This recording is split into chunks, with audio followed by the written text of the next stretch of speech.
Good morning. Today we first all wish American Magic to recover quickly, both emotionally and technically. Because of the capsize and the consequences, American Magic cannot race tomorrow, but they will sail the semi-final next week, which is a very good news. And intense works to repair the boat are well underway and are on schedule. So you can see the Prada Christmas race trophy on stage, and I've invited Francesco Longanesi to explain why the cup is on stage. Francesco. Good morning. Thank you, Bruno. At the beginning of the round robins, Mr. Bertelli decided to give the trophy that was supposed to be given to the winner of the Christmas race to the team who would come out first in scoring from the round robins. As you know, the Christmas race couldn't be raced for a number of reasons. It was cancelled, and the trophy was there. Therefore, Mr. Bertelli decided to award it to the winning team of the round robins. So there will be a presentation on the last day of this round robin, either tomorrow or Sunday. Okay? So the race director has worked a lot over the last few days, and we have invited Ian to talk about the new race area. We can see on the new race area, the new ruling in case a boat capsizes while racing, and also we want you to talk a bit about those ghost race or ghost starts. So Ian, you simplified the race area, and you brought the race area closer to the shore for the spectators, but why did you do that? So you have a mic. Take a mic. Take the mic. Good morning, everyone. So I guess over a long period of time, the races were mapped out over 5 areas, A through to E, and it became obvious to me, being here and sort of living the winds and dealing with this on a daily basis, that there's a very good area in Course C, and the priority for the regatta, the people, and racing was to make it work in Course C. So the area that was defined as a rectangle before, I've sort of redefined as this polygon shape, and that's sort of after mapping out a million variations of how we put our rectangular into that shape and maintain the transit lanes and the access around the course to keep the commercial traffic, and worked with the harbour master and the authorities to give us a lot more flexibility around that race. The other part of the priority is that we have taken the priority off all the other courses, A, B, D and E, as a number, and it's just become my discretion as to where that will go. I did have another slide here. So this is typically, what you see out there.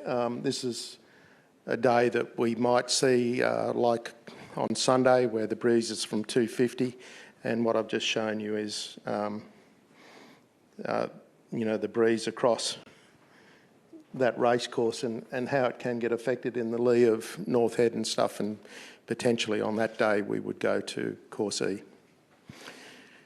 But you expect most of the racing to be raced there? If the breeze is anything left of 230, I expect to be there, and maybe in the northeasters. But there's a lot of considerations that where the tide's running, the strength of the breeze. Is there going to be a northeaster fighting a southwester, and the strength of the wind, of course, as well. So Course E is our safe area, and our priority is Course C. From now on, the race will be abandoned if and when the boat capsizes. Why did you decide that, and why not earlier? So we've changed that rule that the boat is disqualified from when it receives outside assistance. And after reviewing what happened last weekend, when it took nearly 5 minutes to that assistance to be given, we felt that there was probably a 4-minute window of opportunity that help could have been directed straight at the yacht to do it. It's become very clear to everyone that a boat capsizes is 99% going to be out of the race, and so trying to bring the safety forward and make that as efficient as we can is just one of the processes that's come out of the review that's gone on this week.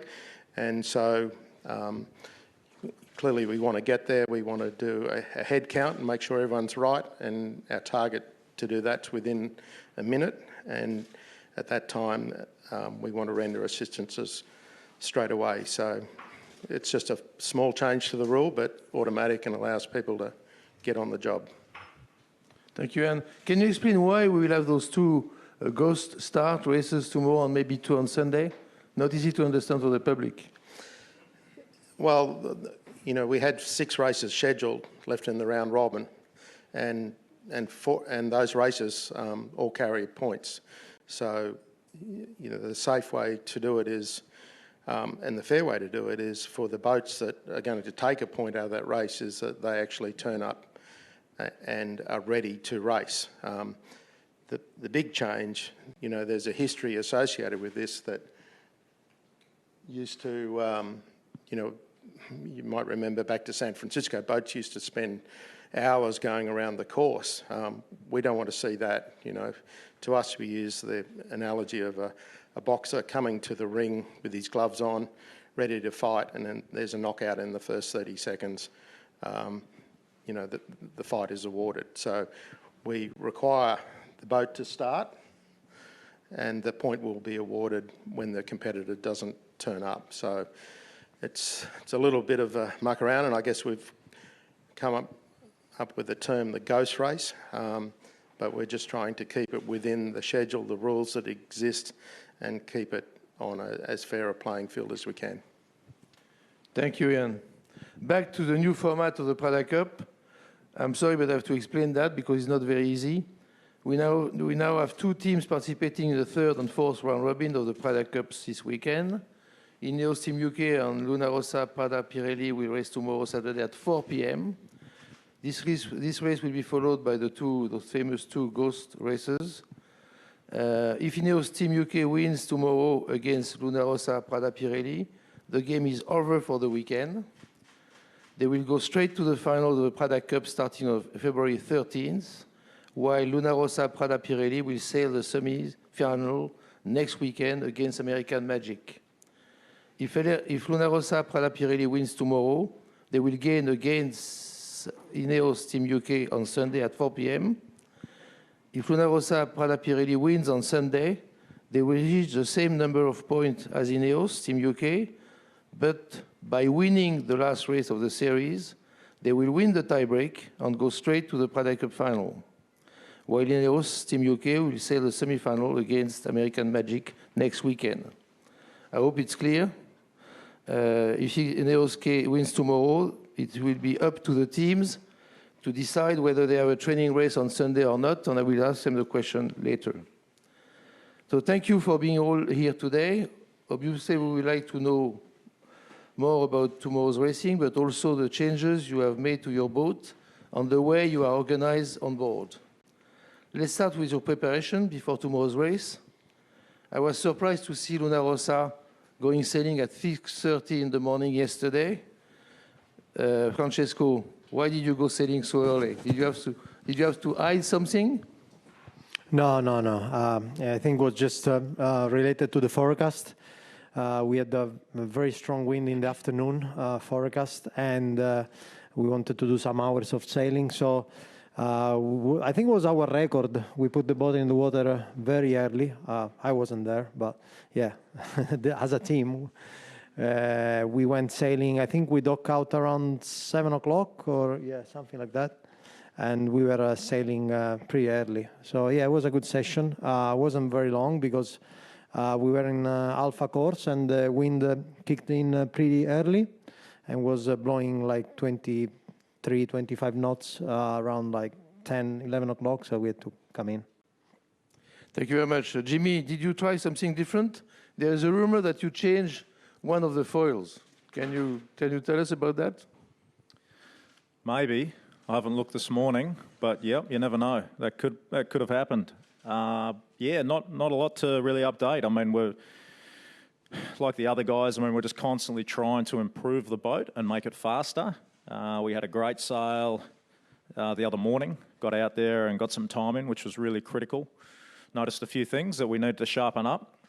And yeah, this is our final day today. So hopefully we'll get a couple of good hours out there today. We've got to be careful. We don't want to sort of burn out the grinders, because no doubt tomorrow will be a, hopefully a pretty exciting race. And yeah, we're just looking forward to getting into it. Giles, any comments about the last few days? Did you continue to try improve Rita? Well, like every team, we're constantly trying to evolve the boat. This week's been no different, but clearly there's not a big gap between the last racing that we've done and tomorrow. So yeah, the time's been pretty limited there. Like the Italians, we'll go out for a little sail today, check in with the conditions, and get ready for tomorrow. You all started with a blank page 2 years ago, and it's very interesting to see that we came up with different solutions. Let's talk about the grinders. Our understanding is that Ineos only have 6 or 7 grinders, while Luna Rossa has 8 grinders. Do you agree with that, the difference? Yeah, well, there's a lot of freedom in the rule, and as sailing teams and teams as a whole, we're able to divvy up the roles as we see fit. And in our case, yeah, we sacrificed a few grinders and made trade-offs in other areas. And yeah, we're pretty pleased with those trade-offs that we've made, and we feel like we're racing well, and hopefully that will continue. Zerben, we also understand that Ineos winches are single speed. I'm right? You turn the winches always the same direction. You have only one speed on the winches. Well, yeah, they're not too smart, the old grinders. They only like going one way. Sorry, I'll rephrase that. No. Why did you do that? They are. The grinders are working incredibly hard, and it's an efficiency deal. So we found, as Giles said, these decisions were made about a year ago, or more than a year ago, on the layout of the boat and the systems that we use. And our grinders actually had a lot of input with our engineers on trying to find the right solution, and it's working out. They're doing a good job. They're incredibly fit, these guys, and we couldn't sail the boat without that fitness and that passion that they bring. Were some Mercedes engineers involved in this decision? Mercedes have had a big impact in our campaign across the board. So yes, in this and a number of other areas on the design and manufacturing, they've been a great partner for us. After this technical clarification, I have a question to both teams. If it is over tomorrow, will you have a race on Sunday, practice race? You have to both respond to that. Yeah, I think we would be happy to race these guys. Let's see what happens tomorrow, firstly. But they're a great team. We know we're going to be up against some big races. Sunday, we would love to race if we're in the fortunate position. We would of course love to race these guys, and I would imagine it's the same for them. But we'll find out. Keiko, do you agree with that? Because it's important for our hospitality program. Yeah, I think we have to check what happened tomorrow. What's the conditions of the boat, and yeah, training is always good. We have to just check with the status of the boat, if it's in good shape or not, and what we need to try to get better. So yeah, I think I cannot promise it, but for sure is an opportunity. Thank you very much. Question from the floor?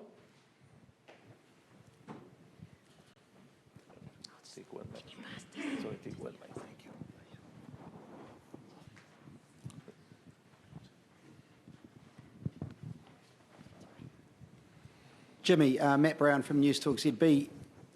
What's the mindset going into this weekend? Is there a real sense of desperation to get these wins, knowing that American Magic very wounded, but coming back next week, and they were fast before they capsized, and what is the mindset going through your team heading into this weekend? No desperation, Matt. We don't get desperate in Luna Rossa. It's more excitement, to be honest. I mean, it's just a great opportunity because there's a real incentive here for both these teams to win tomorrow's race. If we do that, then there's a lot of incentive for Sunday as well. So, yeah, there is a lot on the line, and that's a great test for the two of us. Regarding American Magic, there's no doubt in my mind they'll be back. You know, they were very, very quick, obviously, leading into this competition. I don't expect that to change when they make the repairs and come back. But for now, we can't worry too much about them. All we're focused on is tomorrow. And Ben, just a comment from you too about that mindset that's going through Ineos. Yeah, exactly. We take each race at a time. I mean, hats off to American Magic for how they've responded to the incident, and by all accounts, getting back on track for the semis. And as Jimmy says, they're a top outfit, and they're going to be dangerous. So there's a lot on the line for both of our two teams here in terms of getting that direct route through to the finals, and that obviously buys you quite a bit of time in terms of making further upgrades to the boat. So, yeah, one race at a time, and we're looking forward to it. Michael Burgess? So Ben, yeah, following up on that,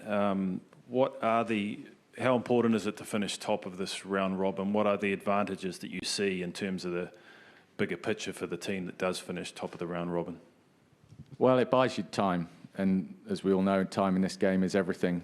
And the flexibility to make upgrades to the boat. Some upgrades you make might be an overnight job, some might take 2, 3, 4 days. So it buys you the flexibility to change a few things that you wouldn't otherwise get the chance. So it's going to be significant in the overall outcome of this Cup. And Jimmy, on a similar theme, for the team that doesn't win the round robin, are there significant disadvantages to not finishing top and having to race in the semi-finals? Yeah, but honestly, we're not spending a whole lot of time on that. I can promise you that. We're really, really focused on tomorrow. You know, we don't need to look too far into the future. All we need to do as a team is really focus on getting out there tomorrow and having a great race. You know, I'm sure it's no different for the other guys here as well. Richard Gladwell? Hi, Richard Gladwell from Sarworld. For Jimmy and Francesco, can you just tell us what ran through your mind in that last race when you saw boat capsize and you saw they were in a squall and there was a flick on that and you were about to go around that same mark in a few seconds' time? Yeah, well, I was steering at that moment, and I remember, like in the last 30 seconds approaching the mark, we could see that the breeze was increasing.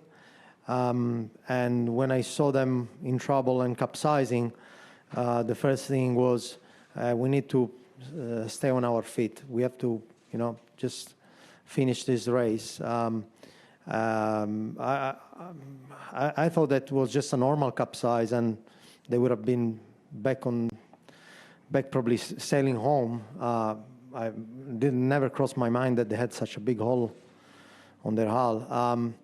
But yeah, we were just focusing on, it's windy. We have to bear away and get down to the finish line.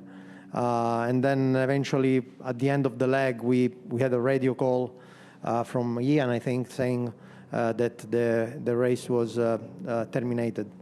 So yeah, we're just focusing on keeping the boat nice and safe to the finish. Peter Montgomery? Can I ask about communication? And first to Ineos, Giles, your role is you're not doing anything physical, you're just getting your head out of the boat and tactics and clear, concise comment to Ben for him to do with what he wants. Is that right? Is anybody else talking to you? Are you taking any other input from any other crew members? Or is it just your gut feel? Well, yes, we do take input from other sailors. I suppose the big difference about these boats compared to traditional boats is the visibility is so poor, and all of us run split crew. So it does, being able to put the boat in the right position does require clear and precise comms. And I suppose the tactical role on board our boat is very much split between Ben and I. So yeah, we need to be on the same page there. We've spent a lot of time trying to make sure those comms are good and we're talking about the right thing. And Ben, you're being compared to the modern-day Connor, Whidden, Coots, Butterworth. Basically, the only voice you've got in your ears is coming from Giles. Is that correct? On tactics and where to put the boat, I'm talking, apart from your own gut feel. Yeah, that's right. There's a comms loop where a few other guys can input, you know, our pilots, Lee McMillan and Luke Parkinson, on how we're flying the boat. But yeah, Giles and I make the tactical decisions, and you know, we've raced together a lot back in the day in the Finn. We've sailed together a lot now. You know, we get on well on and off the water, and we've got a similar philosophy to racing. So it's a good partnership. It's an outstanding partnership. Where did this idea come from initially? Was it coming from sailors to the designers and engineers, or did it come out of somewhere else? Or, I mean, basically to keep 6 guys grinding their guts out and one man to have his head out of the boat, it's proved to be very impressive. Yeah, like I said, you know, about over a year ago when we were deciding the layout of the boat, and then it's pretty complex because you've got to try and work out how much power the grinders can put down. And I sort of joked earlier about them only drying in one direction, but they actually, like I said, had a strong input into the efficiency of that system. And that, in the end, has freed us up to be able to get Giles his head out of the boat, which is proving to be really helpful on these race courses where the wind is so puffy and so shifty. But we really didn't know until we started sailing the boat for real on the water and understanding these manoeuvres, and if we could get enough power down to control the roll of the boat and get the sails in and out. So these are all the trade-offs that you go through in design phase, and then practicalities of getting the boat on the water. So it's working well for us at the moment. Our grinders are doing a good job to power up the boat effectively, one man down. So it's their fitness is really shining through. Thank you. Could I just have a quick comment from either Francesco or Jimmy? Because your communication is also very clear and concise, and you don't seem to have too many voices coming at you. So can you tell us how your systems work, or the concept of what you arrived at and how it now is in real life for you? Oh, I think you outlined it pretty well there, PJ, when you said clear and concise. It's exactly what it is. We have, you know, it's been a lot of fun, actually, sailing with Keko. You know, we've actually competed a lot against each other, worked together in the past, and it's great too because we're able to not only discuss, let's say, tactics at the end of the day, but also the performance of the boat. You know, we both spend a considerable part of the time driving the boat and flying it. So we have this unique perspective, I guess, on this combination.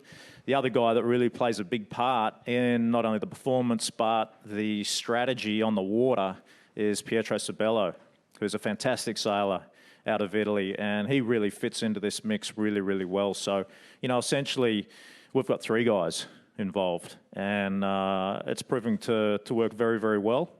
And we're just trying to get stronger every day we go out. I mean, real racing is where you're really tested in terms of that system, you know, the communication and making race calls.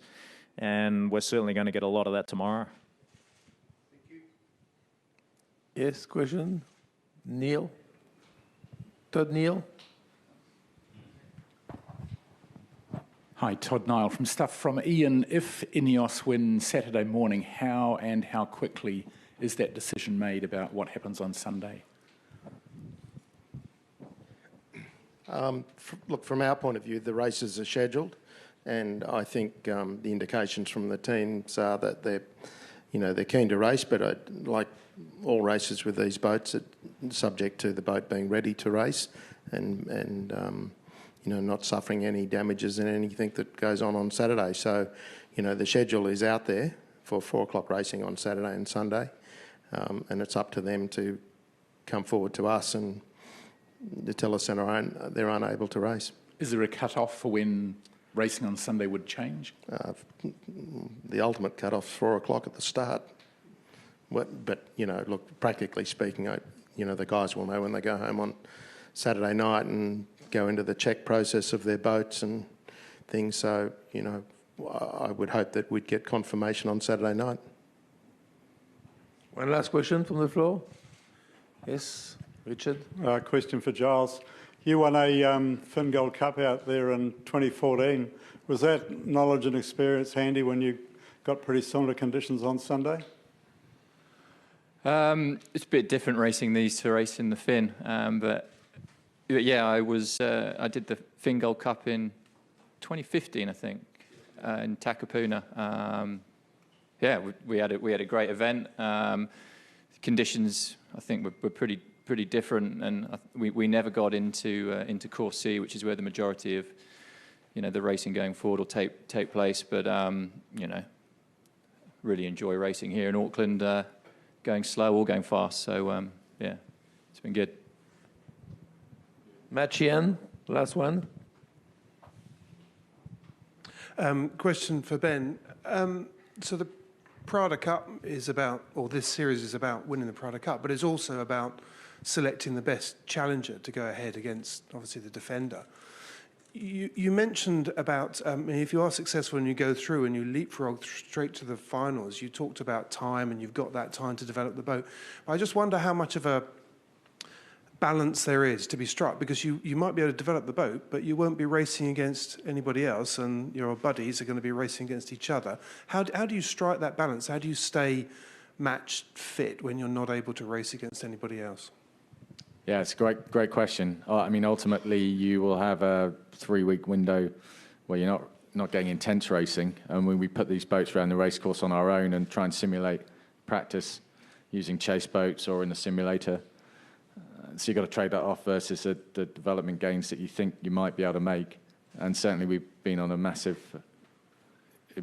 rate of improvement in the last 3 or 4 weeks. We still think there's quite a lot more that we can do to the boat to make it faster. So it's time off the water for those upgrades versus time on the water, keeping the intensity going. And that's the trade-off. Whoever has that time, might be these guys, has got to make. And, you can't get too far ahead of yourself. As we keep saying, there's each race at a time, Saturday and Sunday, and then we'll work out where we go from there. Thank you very much. Do we switch to Zoom? Yes, Bruno. First question from Bernie Wilson, Associated Press. Thank you. Actually, I've been told to ask both questions. First of all, for Sir Ben, you mentioned after your first race last week that the Mercedes GP guys helped turn it around. So without giving up state secrets, can you give any specifics on their contribution to your team? And then for Jimmy, good day, mate. Can you give us a little bit of how Pirelli helps Luna Rossa? Yeah, hey, Benny. As I said, Mercedes have been a massive help through the campaign. We've been working with them for the last 2 years. They've helped in a number of areas in terms of the design, manufacture of our boat and components, and they've been helping us to analyze some of the issues that we've had over the last couple of months. Yeah, I can't go into too much detail, but needless to say, they've been had a really big impact on our team, and that goes right to the highest level of Toto Wolff, James Allison, John Owen, guys like that who have been helping us on a weekly basis to review where we're at and help us with suggestions of how we can improve. So it's been fantastic partners. Jimmy? Thank you, Ben. Hey, Bernie. So look, Pirelli, along with the majority of our partners have been fantastic in terms of support. I mean, the beauty of Pirelli is we're not just dealing with one team. We're dealing with a company that deals with all of the teams, in motorsport out there, and a lot of different, development and performance programs. So for us to deal with someone like that who gets exposed to all of them as exposed to one is a huge upside. Pirelli has been obviously a supporter and in the America's Cup for a while, so they also have a good track record and a good background and experience, so they know what they're dealing with. It's not their first time here. So that's a big upside. And yeah, they have played an important role, whether it be, analysing, whether it be providing actual components. It's been a good relationship. Great. Thanks, mate. And enjoy that Red Bull. Thank you. Got one here for you too, mate. Anytime, brother. Thanks, mate. Appreciate that. So next question goes to Dave Reed, City You want Ward. one too? Hey, thanks, guys. I'll try to sneak in 2 here as well as I can. The first one for Jimmy, in the last round races, were you having any issues with the race management software with regards to course boundaries and starting marks and such. Is that your software issues or the race management? And then secondly, while the focus is on the challengers here, what are the recon teams for you guys telling you what's happening with the New Zealand boat? Are they getting quicker, and what are you seeing? Okay, question one, race, the RMS system. Yes, we had significant issues. The last race against American Magic, we were blind, had nothing. The only thing we had that was working was a, $50 stopwatch timer, and that was it. That's how Keko and I and the boys had to do the race. So it was a full credit, actually, to the team to get off the line well and to get out there and stay in the race. And I think only get one boundary penalty. But yeah, so we did have significant issues there. In terms of the Kiwis, we have guys following them, keeping an eye on them. We know they just launched a new foil. They look very, very sharp. But to be quite honest with you, I mean, we really have to focus on tomorrow. We're not, yes, we're keeping an eye on them. But, man, the 100% of the team is just focused on tomorrow, going out there and getting a win.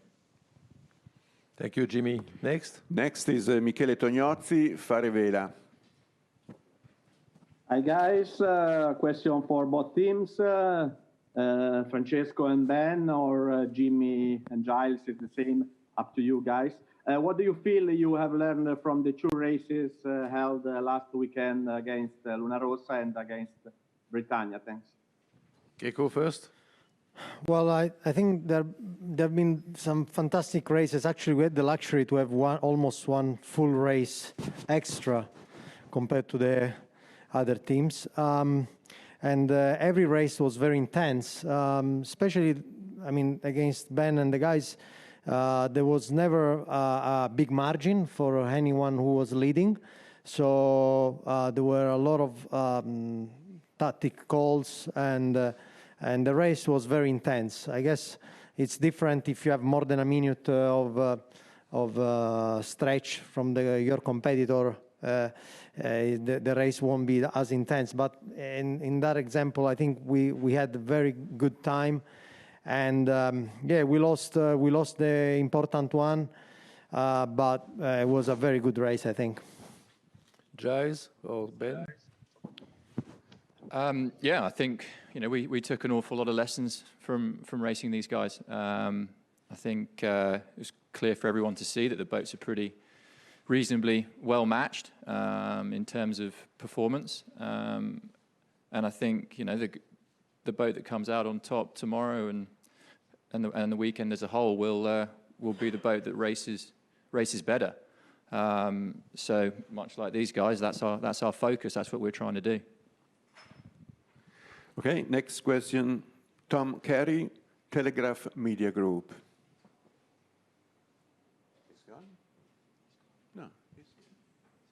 Is he connected? Yes, but yes, Sorry, I think he's sorry, Hello. muted. Question for Ben and Giles.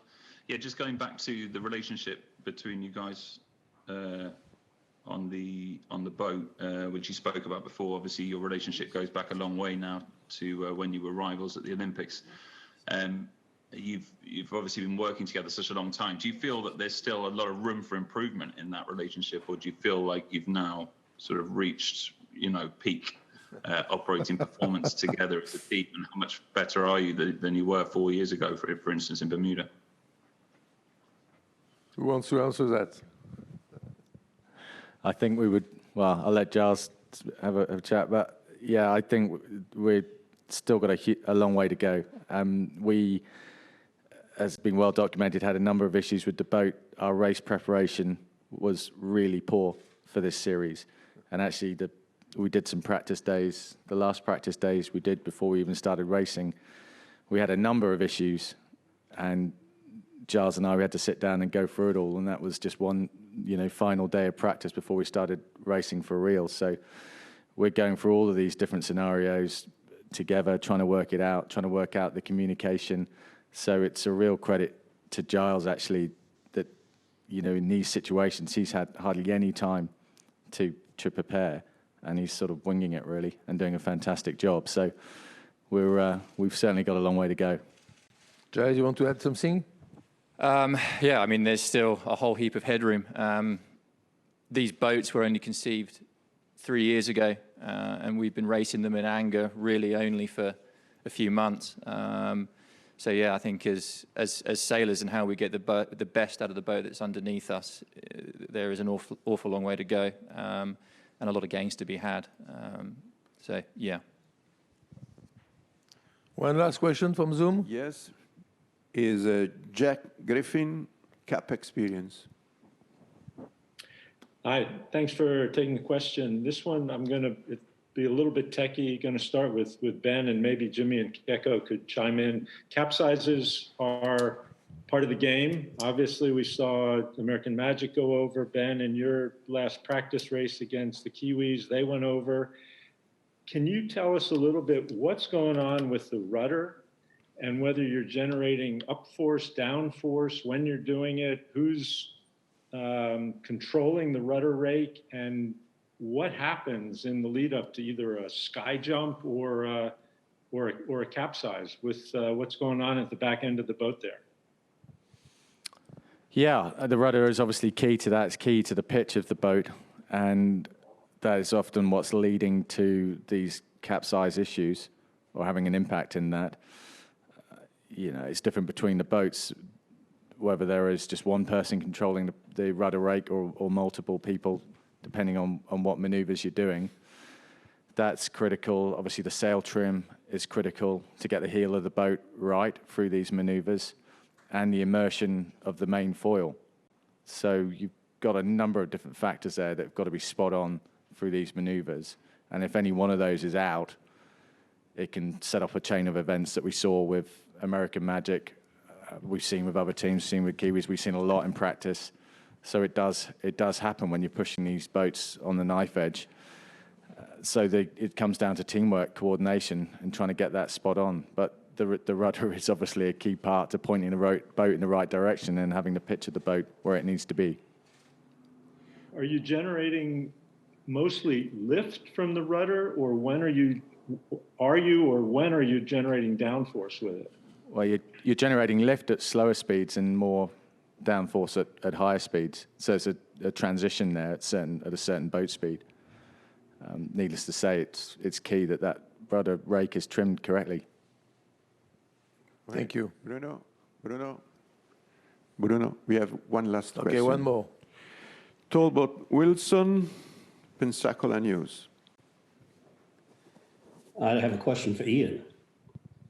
And I'd like to know how restricted American Magic is on their upgrades. Is there any difference between what they can do to get ready for the semifinals compared to the other competitors? No, obviously the main, they've got a huge amount of work just repairing the boat and making it operational. But effectively for the semi-finals, the boats can come with a new configuration, new certificate, and whether they incorporate changes or they put their boat back together the way it was, we'll have to wait and see. But there's no restriction.